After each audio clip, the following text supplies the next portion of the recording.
You know that saying about how one bad decision can ruin your entire life? Yeah, I'm basically the poster child for that.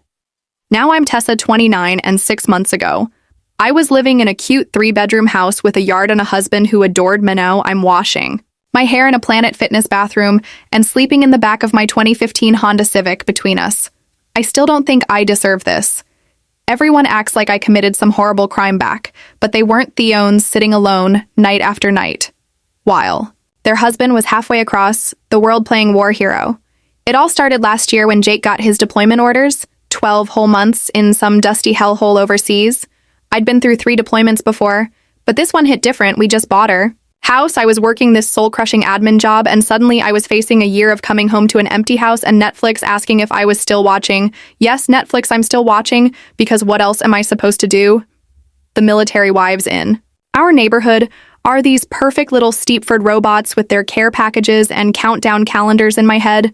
I always called them the deployment cheerleaders, always posting those dramatic airport reunion videos like, "Calm down, Brittany," he was only gone for 6 months, 2 weeks. After Jake left, I ran into Caleb at the grocery store. Caleb and I dated for 3 years before I met Jake, and I tended because he couldn't commit. Classic. Looked good, like really good. He'd filled out, gotten some tattoos, grown up. We got to talking, and it turned out he just moved back to town after his divorce, but couldn't find a place because of his garbage credit score. I mentioned how empty the house felt. With Jake gone, and the words just tumbled out. "You could stay in our spare room until you find a place if you want." I told myself it was innocent, just helping an old friend, being a good person. When he told Jake during our next video call, I kept it super casual. Remember my friend Caleb, he's going through a rough patch, so I told him he could use the guest room for a few weeks. Jake hesitated. I could tell he remembered exactly who Caleb was, but he did that thing where he tries to be the bigger person. If you think it's a good idea, I trust you. That's Jake. Always trying to prove he's so evolved and trusting. Honestly, it was kind of annoying, like maybe show a little jealousy, but whatever. Caleb moved in the next weekend with just 2 duffel bags and his guitar. At first, we were so careful around each other, like awkward roommates, all excuse me, and after you and closed bedroom doors. But you can only be awkward for so long when you're the only 2 people in a house within a month. We were cooking dinner together and watching movies on the couch. Nothing physical was happening. So in my mind, I wasn't doing anything wrong. Jake and I video chatted twice a week, and I'd make sure Caleb was nowhere around. I started making excuses for why I couldn't talk longer. Work was busy. I was meeting friends. I was tired. The truth. Caleb and I were planning to try this new Italian place, or he was teaching me how to play poker. My friend Melissa from work stopped by unexpectedly one evening and saw us laughing on the couch, wine glasses in hand, definitely sitting closer than old friends should be. She got all weird and quiet and later texted me, "Does Jake know how cozy you tore?" I blocked her number. What business was it of hers between us? I wanted to tell her to go home to her cats and her sad frozen dinners and leave me alone. These women are all so judgmental, while their lives are falling apart too. By month 4, things with Caleb had become comfortable too. Comfortable, I started wearing cuter outfits around the house.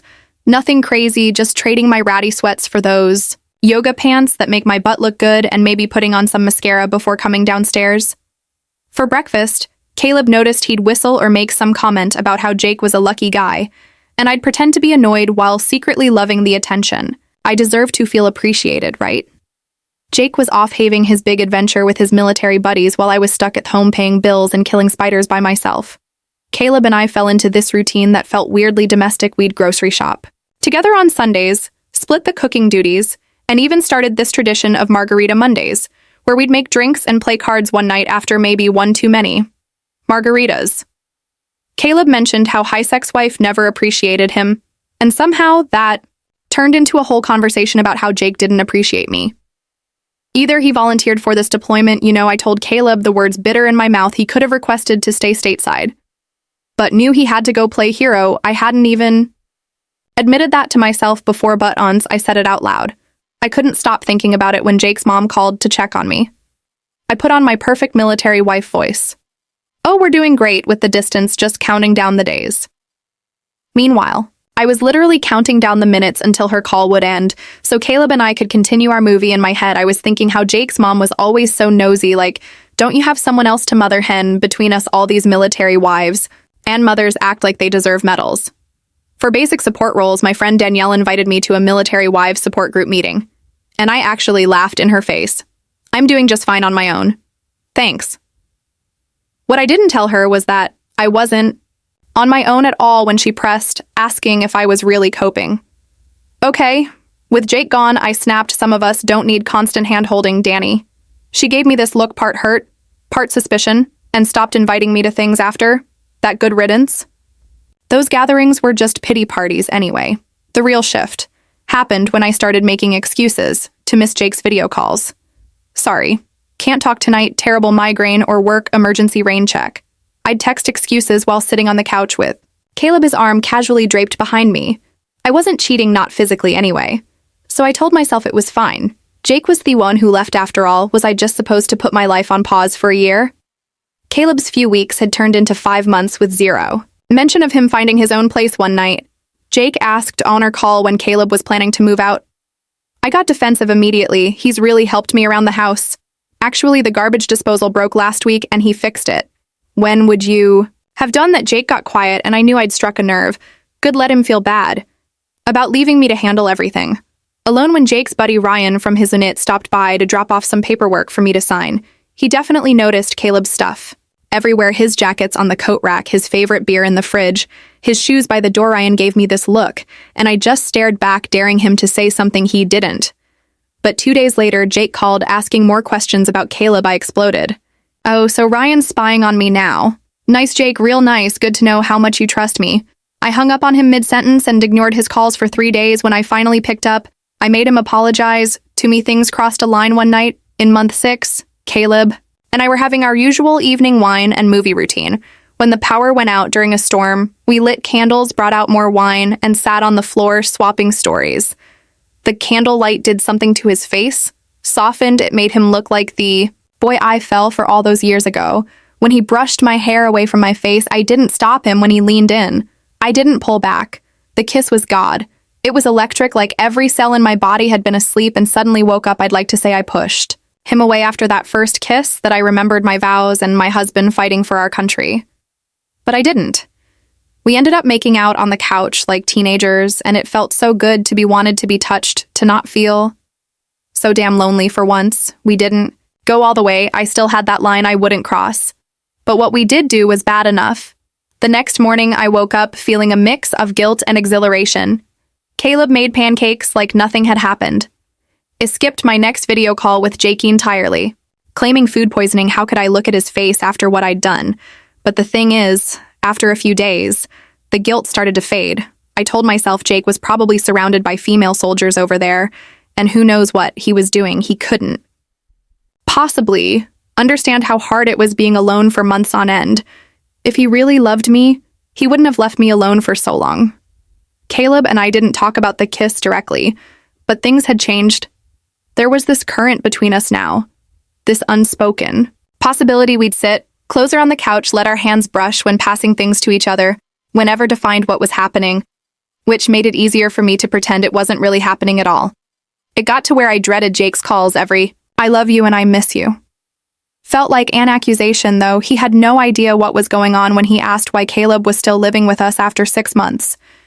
It turned it around on him. You should be thanking him for keeping me company while you're gone. Do you have any idea how lonely I've been? Jake looked hurt, and part of me enjoyed seeing it. Let him hurt a little.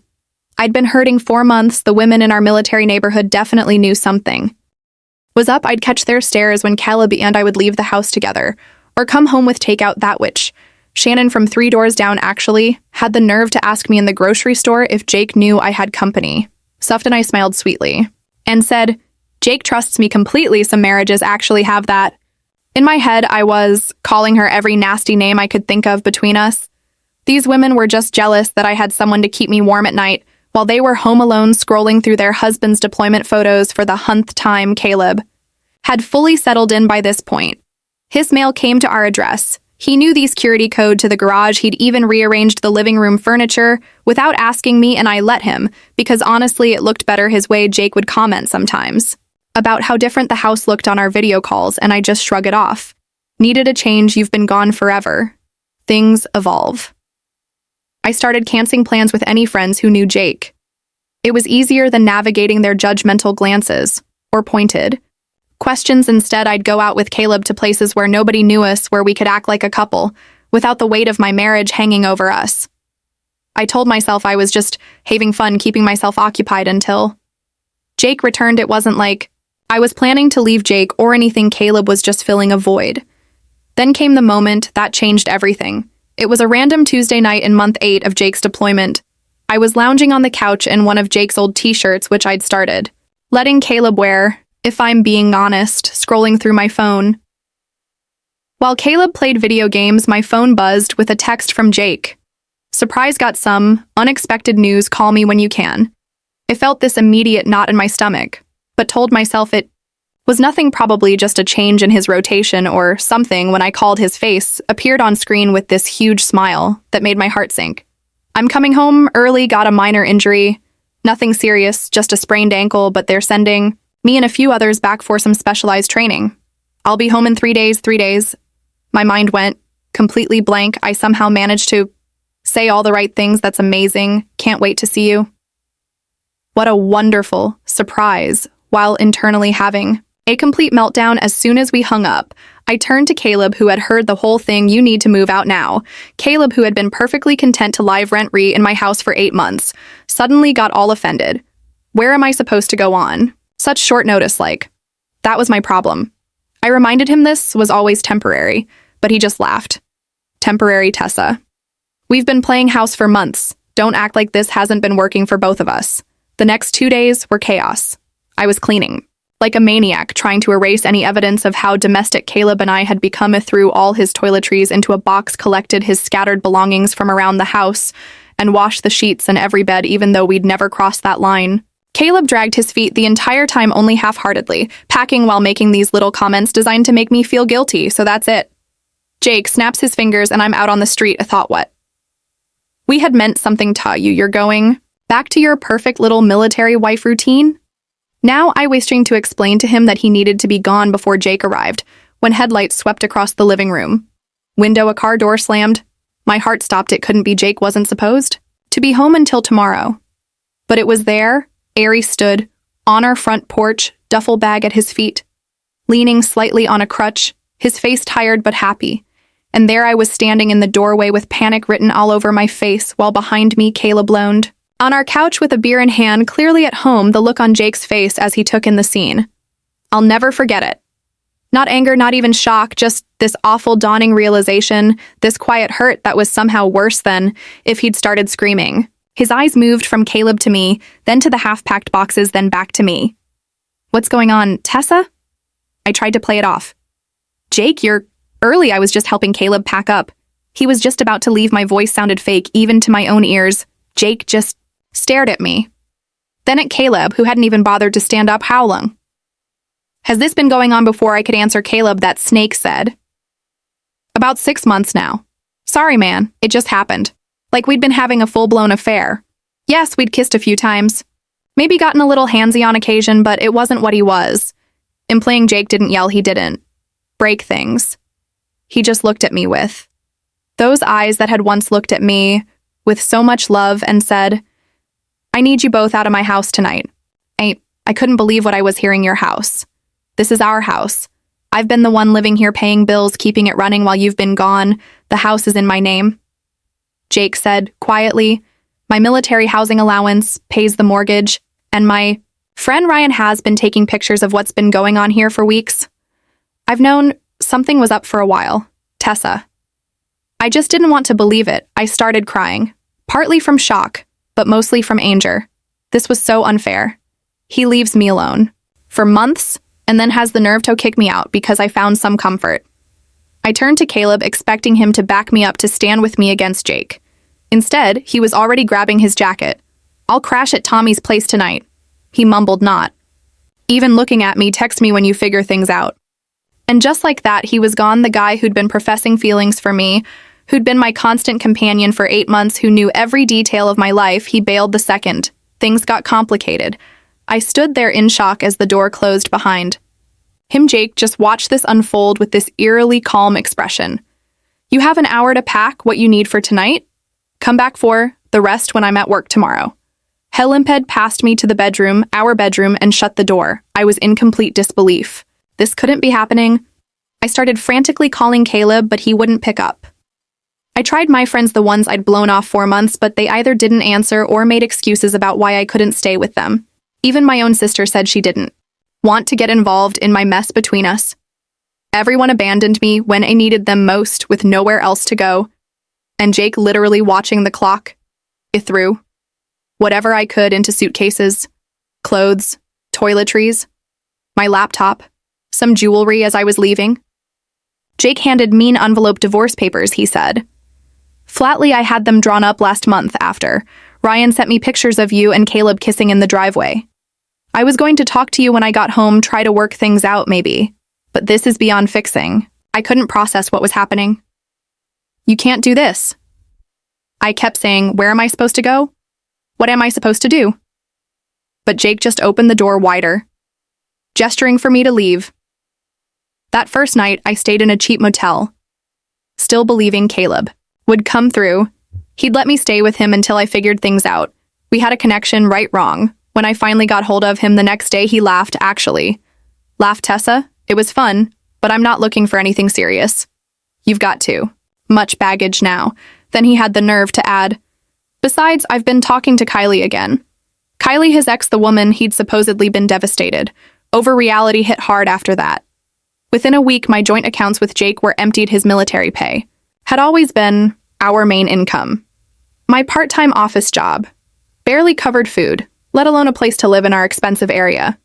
Jake had already told everyone in our social circle his version of events. So former friends crossed the street to avoid me, the military wives community, the one I'd mocked and avoided closed ranks around. Jake completely. I couch surfed with acquaintances for a while, staying until their sympathy wore thin, then moving on. But eventually I ran out of couches. That's how I ended up living in my car, showering at Planet Fitness, and using the free Wi-Fi at McDonald's to look for jobs and apartments I couldn't afford. I had to quit my job when they reduced my hours after Jake's friend who worked in the same office park spread rumors about me, the kicker through mutual connections. On social media, I discovered Caleb had moved in with Kylie barely 2 weeks after. Jake kicked me out, all his excuses about bad credit and not being able to find a place lies. He just wanted free housing. While he worked on getting back with high sex, I was just convenient 3 months into car living. I spotted Jake and some woman coming out of our favorite restaurant. She was pretty in that natural girl next doorway I could never pull off. He was smiling, really smiling. The way he used to smile at me, his ankle seemed fully healed as they walked to his car, his arm around her waist. I sank down in my seat, hoping they wouldn't notice the dirty Honda with steamed-up windows in the corner of the parking lot. So here I am living in my car while Jake moves on and Caleb plays happy families with his ex. Everyone treats me like I'm the villain in this story, but what about Jake abandoning me for months? What about Caleb using me and then throwing me away? What about all those so-called friends who ghosted me when I needed them? Nobody considers that. I was just trying not to be lonely, trying to feel something other than abandoned.